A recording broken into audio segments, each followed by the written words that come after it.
Maar inderdaad, ik heb weggeblokkeerd van al mijn vaders bezittingen.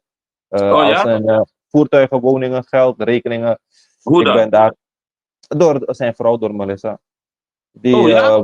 weigert mij toegang tot de woningen, de voertuigen ook.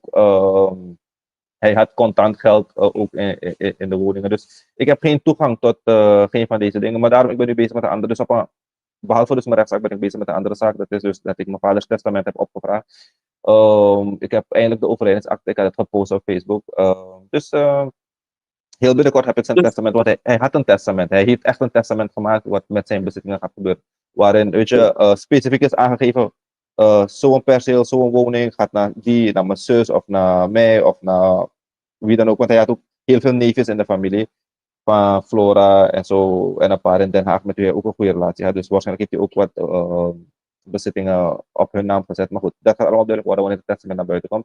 Dus wanneer ja. het testament naar buiten komt, gaat het publiceren. En dan gaat duidelijk worden dat Melissa dus niet de eigenaar is. En mijn vader is ook op huwelijksvoorwaarden getrouwd. En, dus zij kan nooit de eigenaar zijn van zijn woning. Hij heeft een groot woning dat van mij, ik denk, enorm veel waard is. Misschien meer dan $1 miljoen.